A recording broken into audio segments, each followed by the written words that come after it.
Love stories in Hollywood tend to start out strong but fizzle out fast. People are changed by fame. Distance is created by success. The passage of time may put even the most resilient relationships to the test. Nevertheless, a single narrative has subtly persisted despite the passage of many decades. For decades, Sam Elliott has captivated moviegoers with his distinctive deep voice, iconic mustache, and classic, gruff charisma. His strength, genuineness, and timeless charisma have made him an icon for millions. Yet, a different narrative develops when the spotlights and cameras are turned off. Unlike most of his previous roles, this one is deeply personal. The woman who has been by his side has been the center of public interest for a long time. The companion who has been there for him through the highs and lows of celebrity life, triumphs and tragedies. Sam Elliott, who is now 81 years old, has been more forthcoming in interviews and public appearances regarding the friendship that has played a pivotal role in his life for many years. Come and discover the incredible love story of a Hollywood great and the relationship that has stood the test of time with us. Samuel Pack Elliott was born on August 9, 1944, at Sutter Memorial Hospital in Sacramento, California.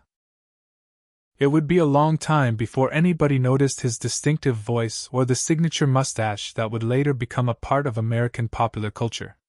He came from a strict, value-driven household that worked hard from the day he was born. Henry Nelson Elliott was a specialist in predator control for the U.S. Department of the Interior, while Glenn M. Elliott was a high school teacher and physical education instructor by profession. Sam may have been born in California, but he had deep Texas roots. His parents were both born and raised in El Paso, so he inherited a southwestern sensibility that seemed to fit well with the image he would portray on screen. Sam spent a lot of his formative years in Portland, Oregon, where his family moved when he was 13 years old.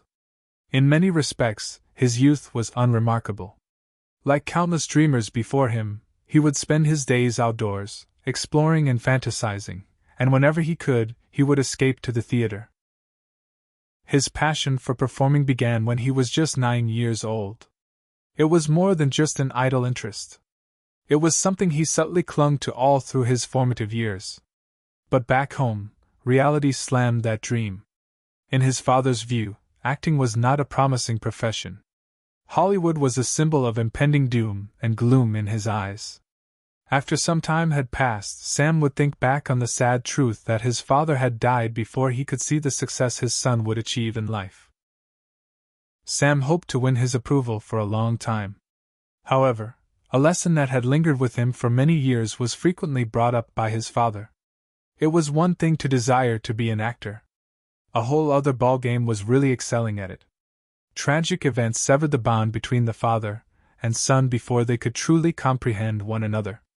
A devastating heart attack struck Sam's father when he was just 18 years old. He continued to feel the weight of his loss for a long time after the reconciliation he had anticipated had fallen through. Partially driven by duty and uncertainty, Sam originally took a more conventional route after graduating from David Douglas High School in 1962. Seeking a more conventional academic trajectory, he enrolled at the University of Oregon and pursued degrees in English and psychology. The steering, though, was never really his.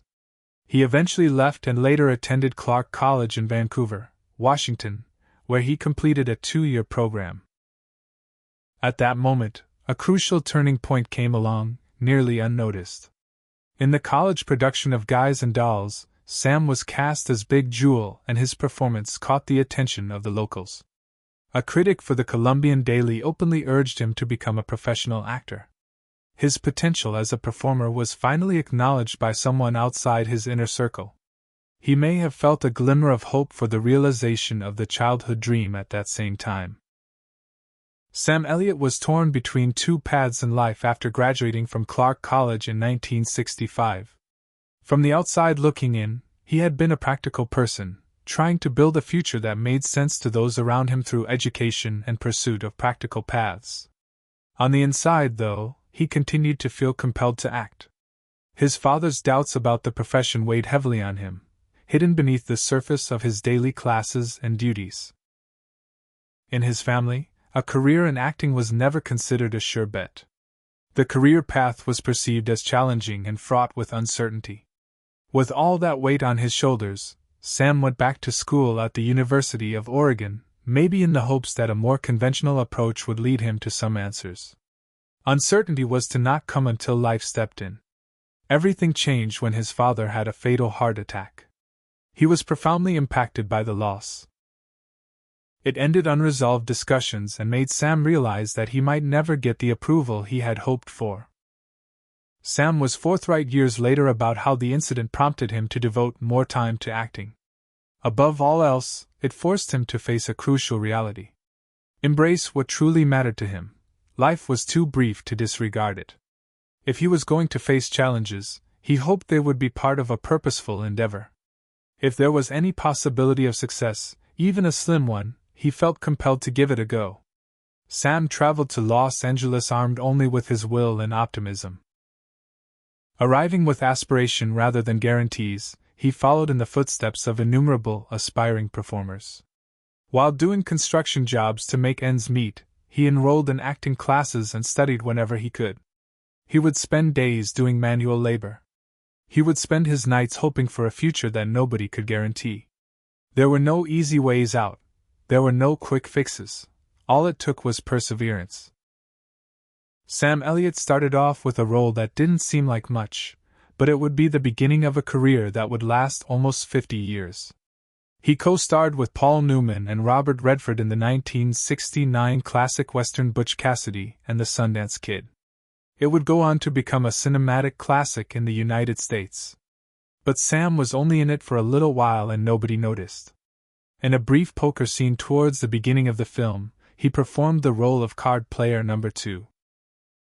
Just a young actor seeking a chance to shine, without the usual flourishes of a formal introduction or a great statement. Still, there are instances when serendipitous relationships form in life, and it takes a while for people to realize how significant they are. Catherine Ross, who played Redford's on-screen love interest, was also present on that set. Sam, who was completely unknown to her at the time, subsequently confessed that he was too hesitant and scared to approach her.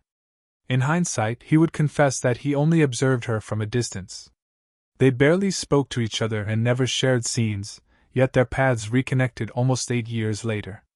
The scheduling was different this time while filming The Legacy. He fell head over heels for the woman he had long admired, and their relationship blossomed into something more. The popularity of Butch Cassidy and the Sundance Kid, which featured a brief cameo by Sam, opened doors that he never would have imagined. After that, he began to gain recognition after appearing in guest parts on a number of big TV shows. One of his first significant jobs and mission was as a result of those opportunities. Not possible. He honed his skills in the 1970s on television. The steady stream of work allowed him to gain experience gradually. His acting credits include Gunsmoke, other westerns, and a television biopic in which he played the part of the famed motorcycle stuntman Evel Knievel.